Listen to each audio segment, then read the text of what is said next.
नमस्कार, खबर दिन भर देख रहे हैं आप और मैं हूं आपके साथ अवंतिका श्रीवास्तव। शुरुआत करेंगे बड़ी खबर के साथ। एमपीपीएससी 2020 के नतीजे घोषित हो चुके हैं। अजय गुप्ता ने एमपीपीएससी 2020 की परीक्षा में टॉप किया है। निधि भारद्वाज को दूसरी रैंक मिली है, जबकि सिमी यादव को तीसरा स्थान मिला है। मनीष धनगर चौथे स्थान पर, अभिषेक मिश्रा 5वीं रैंक पर।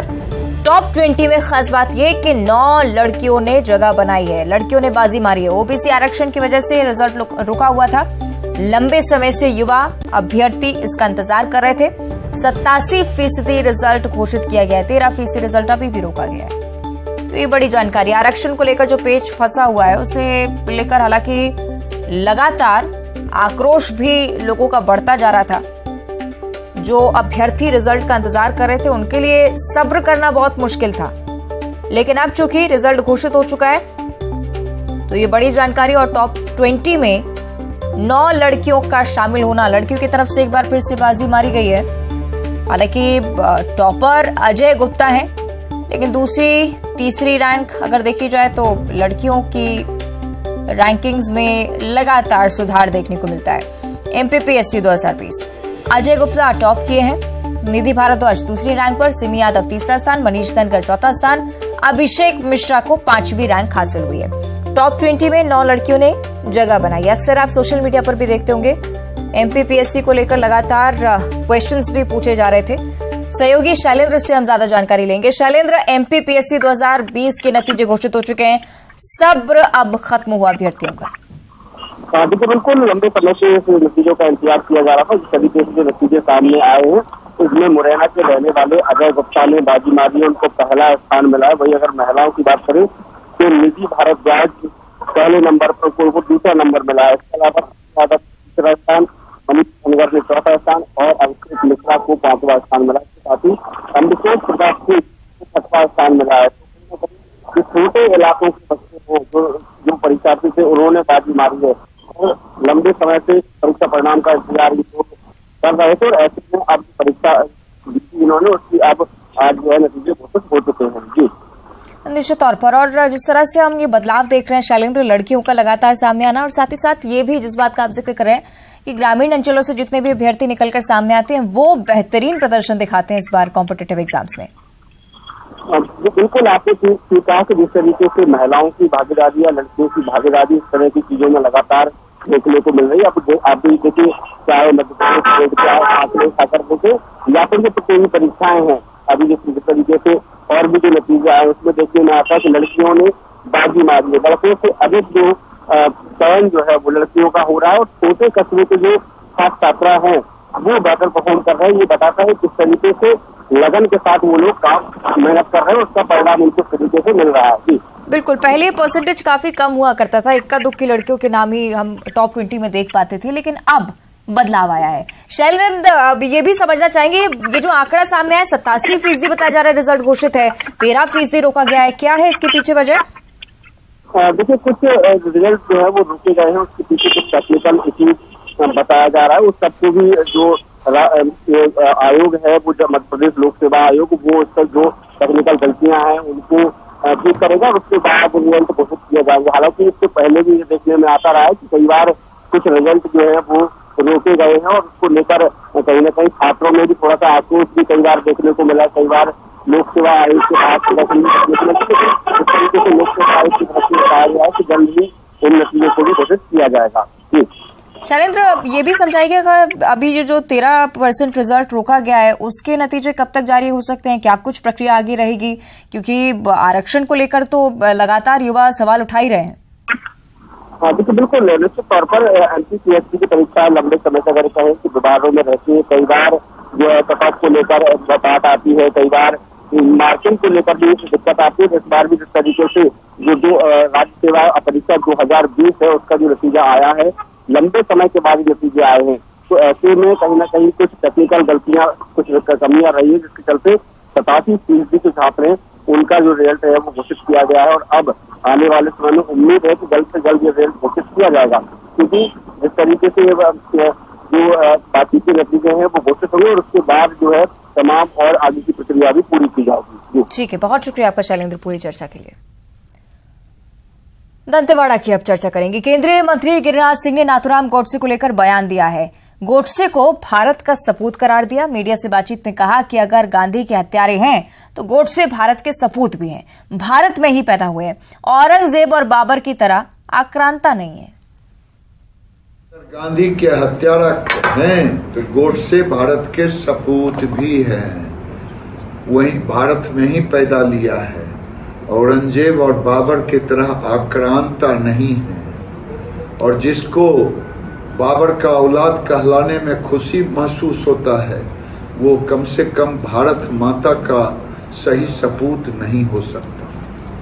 और अब कोरबा से अगली बड़ी खबर। कोरबा कुसमुंडा मार्ग घंटों तक बाधित रहा है। भारी वाहनों की आवाजाही के कारण सड़क जाम की स्थिति देखने को मिली है। सड़क किनारे बेतरतीब ढंग से खड़े वाहनों के चलते जाम की स्थिति बनी हुई थी। जाम में मरीज को लेकर ही आ रही एम्बुलेंस भी फंसी रही। देर शाम होते ही रोज जाम यहां पर लगता रहा।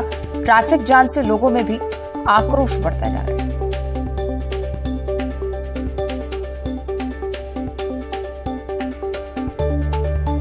तो कोरबा की स्थिति आपको हम बता रहे हैं। मार्ग पर एक बार फिर से जाम की स्थिति। और अब बिलासपुर से अगली बड़ी जानकारी। लव ट्रायंगल में युवक की हत्या का मामला सामने आया था। अंधे कत्ल की गुत्थी को पुलिस ने अब सुलझा लिया है। पुलिस ने युवती के प्रेमी को गिरफ्तार कर लिया है। प्रेमिका के पहले प्रेमी ने दूसरे प्रेमी की हत्या करी। सूरजपुर के यश साहू की हत्या हुई थी। राहुल नामदेव और उसके साथ साथ उसके 3 अन्य साथी भी अब पुलिस गिरफ्त में।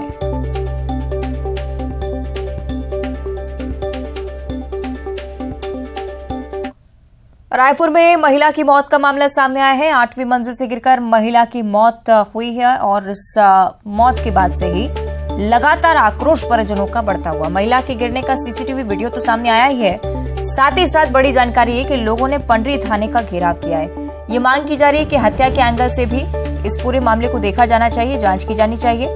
हत्या का आरोप ही लगाया जा रहा है परिजनों की तरफ से। और बीजेपी नेताओं के साथ आज स्थानीय लोग पहुंचे, थाने का घेराव किया।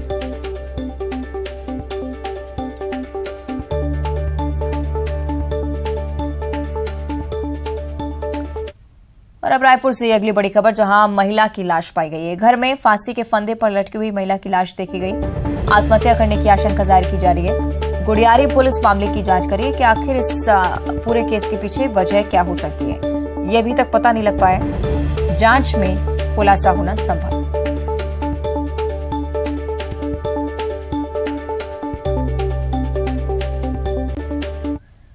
इधर राजधानी रायपुर में लालगंगा सिटी मार्ट कॉम्प्लेक्स में भीषण आग लगने से आज इलाके में अफरा तफरी मच गई। बताया जा रहा है कि गोल बाजार में लालगंगा सिटी मार्ट में पंजाब नेशनल बैंक के एटीएम में आग लगने की शुरुआत हुई। इसी बाद धीरे धीरे आग ने सभी दुकानों को भी अपने चपेट में ले लिया।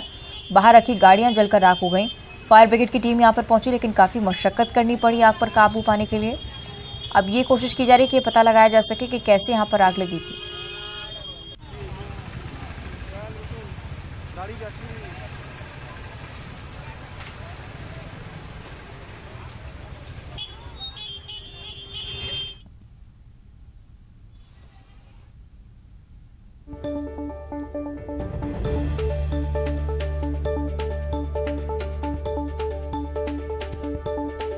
तो ये घटनास्थल की तस्वीरें हम आपको दिखा रहे हैं। रायपुर की घटना आज सामने आई। तस्वीरें ये स्पष्ट करते हैं कि किस तरह से इस आग की वजह से सारा सामान जलकर राख हो गया है। हालांकि ये कोशिश की गई कि फौरन इस आग पर काबू पाया जा सके, जिससे आसपास दुकानों में ज्यादा ये आग ना फैले, लेकिन भारी मशक्कत चूंकि फायर ब्रिगेड की टीम को करनी पड़ी, इसलिए काफी समय लगा। सूचना मिला, हम लोग आ रहे थे। हम लोग जी किस तरह की स्थिति हुई, कैसे? स्थिति तो भयानक था, भयानक रूप था। ये पूरा जल गया आजू बाजू पूरा ऊपर से, और एक दूसरे में शॉर्ट सर्किट होते हुए अंदर बैंक में। जी वो लड़की इधर से आई थी, ये शटर खोली थी सर। शटर खोलने से उसमें आग लगा, वहाँ से फिर वो भागी, जैसा वो बताई है। हम लोग उसके बाद पहुंचे, फिर हम लोग फायर रेस्क्यू किए। अंदाजा शॉर्ट सर्किट ही हो सकता बेटा, शॉर्ट सर्किट। बोल रहे कि देर हो गई और थोड़ा सा आप लोग भी बिना संसाधन के खतरे में इतने। नहीं, संसाधन तो पूरा है हमारे पास। आप लोग अभी तक के दुकानों पे ही जो आग लगी है, उनपे जो अंदर रखी सामानें हैं उनकी जो हानि हुई है, एटीएम को नुकसान हुआ है। तीसरा जो बैंक है पंजाब नेशनल बैंक, वहाँ बचाव कार्य चल रहा है, तो अभी बता पाना संभव नहीं है कि कितने का नुकसान हुआ है। बाकी किसी प्रकार का अन्य प्रकार का हानि यहाँ पे नहीं हुई है। तो कॉम्प्लेक्स में आग आज लगी और इस अगलगी के बीच 22 साल की युवती ने साहस दिखाते हुए किसी तरह से कॉम्प्लेक्स में एक दुकान का मेन स्विच ऑफ किया है। युवती इस कॉम्प्लेक्स में काम करती है। जैसे ही सुबह काम पर आई तो देखा कि दुकान के अंदर धुआं निकल रहा है। ऑफिस का शटर उठाया तो सामने से आग की लपटें थी। लोगों से मदद मांगी लेकिन लोगों ने मदद नहीं की। आगे आकर खुद उसने लपटों से बचते हुए किसी तरह से दुकान का मेन स्विच ऑफ किया। लोग उसका वीडियो बनाने लगे लेकिन फिर भी मदद के लिए कोई सामने नहीं आया। दुकान का मेन स्विच ऑफ करके युवती जैसे ही बाहर निकली देखा कि बाहर खड़ी गाड़ी जलकर राख हो रही थी, जिसकी वजह से वो अभी भी सदमे में है।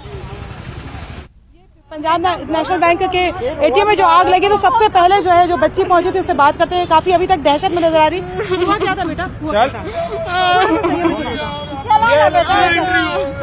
चलो बैठो। बता दो। आप ये देख सकते हैं कि ये किस तरीके से दहशत में जो है वो नजर आ रही है। उसकी पूरी गाड़ी जो है वो जलकर खाक हो गई और अभी तक के करीबन इस घटना को 3 घंटे हो गए हैं लेकिन अभी तक के वो उस दहशत से जो है वो उबर नहीं पाई है। और उनसे कोशिश करते हैं बात करने की, जानने की कोशिश करते हैं कि क्या हुआ था। जब पहुंचे कितने बजे घटना बेटा? 9 बजे। हाँ, तो यहाँ पे आए तो क्या हुआ? जस्ट मैं गाड़ी खड़ी की और शटर ओपन कर रही थी ना तो तुरंत आग का गोला आया। फिर मेन स्विच बंद की, दौड़ के बाहर निकली तुरंत। बहुत लोगों को चिल्ला रही थी। बंद करने के लिए गए? हाँ, मेन स्विच बंद की और तुरंत दौड़ते आई तो सब लोग को आवाज दे रही थी। कोई भी हेल्प नहीं कर रहा था मेरा। पूरे सब लोग खड़े थे पर कोई नहीं आया। रो रहे थे मगर कोई हमारा हेल्प नहीं। देख सकते हैं जो है वो आग के बीच में भी इसने एक अपना जो है वो स्वस्फूर्त जो है वो दिमाग एक तरह से कहे कि अपना विवेक रखा और उसके बाद में जाकर मेन स्विच ऑफ किया। लेकिन उसका कहना है अगर वो मेन स्विच ऑफ नहीं करती तो कितना बड़ा हादसा हो सकता था और किस तरह से ब्लास्ट से ये पूरी जो कॉम्प्लेक्स है वो दहल जाती है, इसका अंदाजा आप लगा सकते हैं। कैमरा पर्सन सुशील के साथ ममता लांजेवाल, न्यूज 18 छत्तीसगढ़, रायपुर। वहीं राजधानी रायपुर में विरासत अपार्टमेंट में आज भीषण आग लग गई। अपार्टमेंट की 5वीं मंजिल पर आग लगने की घटना सामने आई। काफी मशक्कत के बाद फायर ब्रिगेड की टीम ने आग पर काबू पाया। घटना कमाटी थाना क्षेत्र की थी और आग लगने से लाखों के नुकसान की बात सामने आई।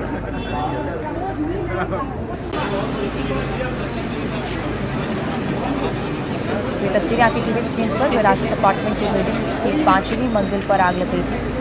फौरन फायर ब्रिगेड की टीम पहुंची, आग पर काबू पाया।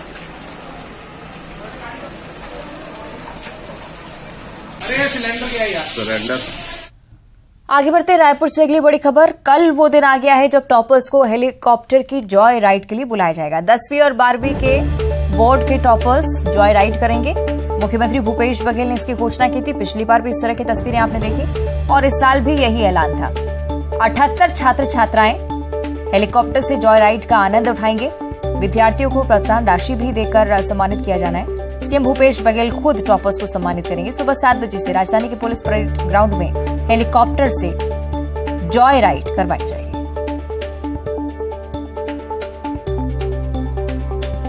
तो ये बड़ी जानकारी उन तमाम टॉपर्स के लिए जो कि 10वीं और 12वीं में अच्छा प्रदर्शन किए हैं। आज इस तरह से घोषणा मुख्यमंत्री की तरफ से हुई थी। पहले भी इस तरह से जॉय राइड का आनंद उठा चुके हैं टॉपर्स और इस बार भी बच्चों का मनोबल बढ़ सके इस वजह से एक कदम।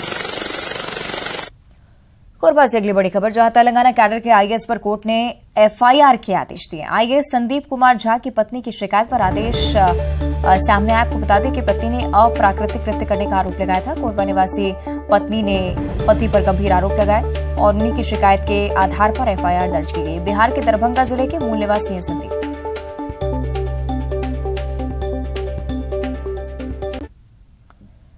खरगोन जिले के बरूड थाने के देवली रोड पर बीती रात किसान दशरथ पटेल के गले में चाकू मारने वाली गैंग का पुलिस ने मात्र 12 घंटे में खुलासा कर दिया। पुलिस ने 5 आरोपियों को गिरफ्तार किया। उनके पास से गन और चाकू बरामद किया गया। किसान की गर्दन में फंसे गन और चाकू के आधार पर इंस्टाग्राम पर मुख्य आरोपी की रील देखकर खुलासा हुआ। आरोपी ने अपराध की दुनिया में धाक जमाने की चाहत में मामूली विवाद के चलते किसान की गर्दन पर चाकू से वार किया था। हालांकि फिलहाल अभी भी किसान घायल है, हालत स्थिर है।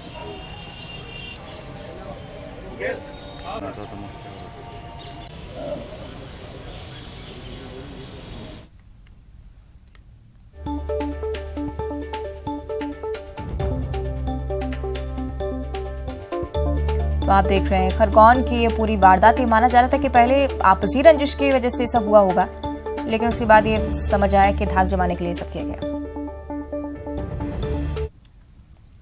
और अब बात करेंगे सतना की, जहां नगर निगम स्मार्ट सिटी में विकास कार्य करा रही है, लेकिन गुणवत्ताहीन काम करने का आरोप लग रहा है। मामला सतना के उतैली का है। नाले का निर्माण चल रहा है। लोगों ने ठेकेदार द्वारा बालू की जगह डस्ट और अमानक गिट्टी लोहे का उपयोग करने का आरोप लगाया। इसकी शिकायत लेकर लोग नगर निगम के कमिश्नर के पास पहुंचे, काम को रुकवा दिया।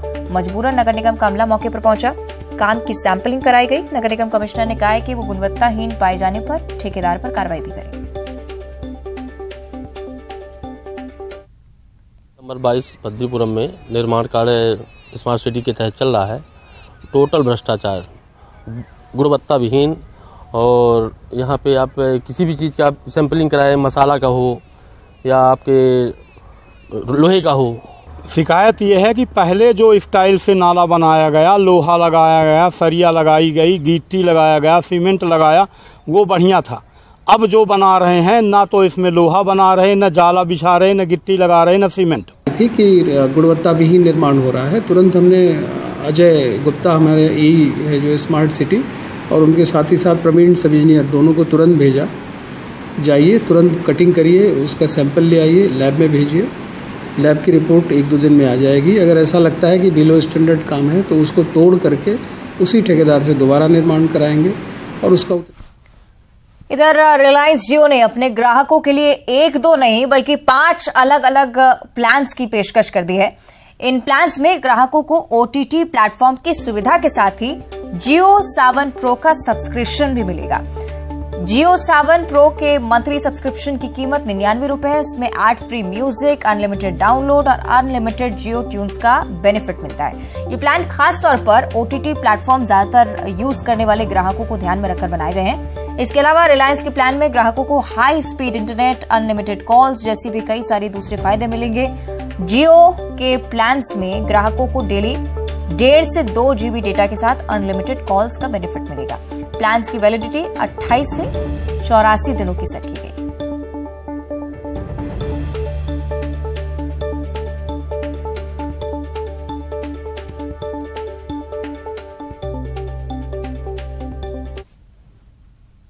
और खबर दिन भर में इतना ही। देखते रहिए न्यूज़ सिटी।